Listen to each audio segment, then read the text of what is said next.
সাজানো নাটক। এই অশুদ্ধ ভারত একের পর এক নাটক করছে এবং ধরা খেয়ে যাচ্ছে। এমন কোনো নাই, এমন কোনো জায়গা নেই যেখানে ভারত বাংলাদেশকে কষ্ট দেওয়া ছাড়া অন্য কোনো, সব জায়গায় শুধু কষ্ট দেওয়ার জন্যই বাংলাদেশ যেন অসুবিধা পড়ে সেই অবস্থায় সৃষ্টি করছে। এই স্বৈরাচারী ফ্যাসিস্ট শেখ হাসিনার পতনের পর থেকে ভারতের মাথা খারাপ। ভারত আর সহ্য করতে পারছে না। শেখ হাসিনার পতনকে ভারত মেনে নিতে পারছে না, বাস্তবতাকে মেনে নিতে পারছে না। ভারতকে অনেক অনুরোধ করেছিল ব্যারিস্টার আসাদুদ্দিন ওয়াইসি এমপি, যে হাসিনাকে ছেড়ে দাও, বাংলাদেশের মানুষকে ধরো, বাংলাদেশের সাথে ধরো। কারণ একটা দেশের সাথে একটা দেশের রাষ্ট্রপ্রধানের বন্ধুত্ব হতে পারে না, বন্ধু হবে রাষ্ট্রের সাথে রাষ্ট্রের। তো ভারত হাসিনা পড়ে যাওয়াতে ভারত এখনো স্বপ্নে বিভোর আছে, হাসিনা আবার বসবে। তা আমি ভারতকে একটা প্রশ্ন করি, আমাকে বিগত 100 বছরের একটা ডাটা দেন, যেখানে একটা স্বৈরশাসক পতিত হওয়ার পরে আবার মস্তক ফিরে পেয়েছেন। জানি আপনারা দেখাতে পারবেন না, কারণ বিগত 100 বছর ইতিহাসে এটা হয় নাই, এটা আর নাই। আরেকটা নাটক, যে নাটকটার কথা বলছিলাম, সেটা হচ্ছে বাংলাদেশি মানুষ কিছু যারা ভারতে যাচ্ছে, ভারতে ঢোকার পরপরেই তাদের থেকে এই অভিযোগগুলো কিন্তু আসার ফলে এই কথাগুলো নিয়ে আলাপ আলোচনা হচ্ছে।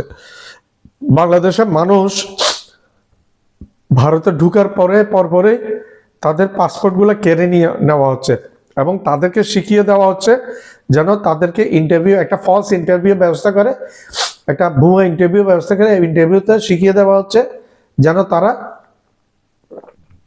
বলে যে বাংলাদেশে হিন্দু নির্যাতন হচ্ছে এবং তারা নির্যাতিত, এবং বিভিন্ন রকম হচ্ছে, মন্দিরে প্রার্থনা করতে দিচ্ছে না, মন্দির জ্বালিয়ে দিচ্ছে, এই ধরনের ভুয়া রিপোর্ট। অলরেডি এগুলো ভারতের এই সমস্ত গদি মিডিয়ার এই সমস্ত জার্নালিজম, এগুলো কিন্তু বাইরের আমেরিকার সিনেটের কাছে গেছে, এবং ইউরোপিয়ান ব্রিটিশ পার্লামেন্টেও এগুলো নিয়ে আলাপ আলোচনা হচ্ছে এবং ধরা খেয়ে গেছে ভারত।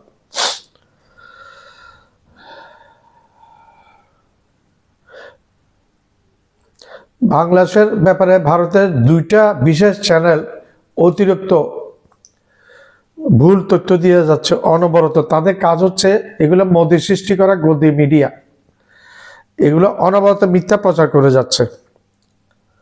অথচ এখানকার হিন্দুরা বলছে তারা অত্যাচারিত না, তারা ভালো আছে, প্রার্থনা পূজা দিতে পারছে, তারা স্বাভাবিকভাবে জীবনযাপন করতে পারছে আর 10টা মানুষের মতো বাংলাদেশে।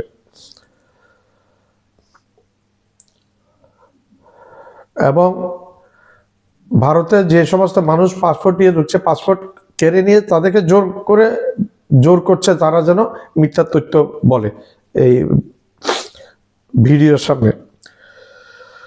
শুভ কর্মকার একজন, তার মধ্যে ওনার বাবা সুনীল কর্মকার এবং মা ননিতা কর্মকার, এই ছেলের সাথে যে ঘটনাগুলো ভারত হয়েছে এটার তীব্র প্রতিবাদ করেছে বাংলাদেশের মিডিয়ার সামনে।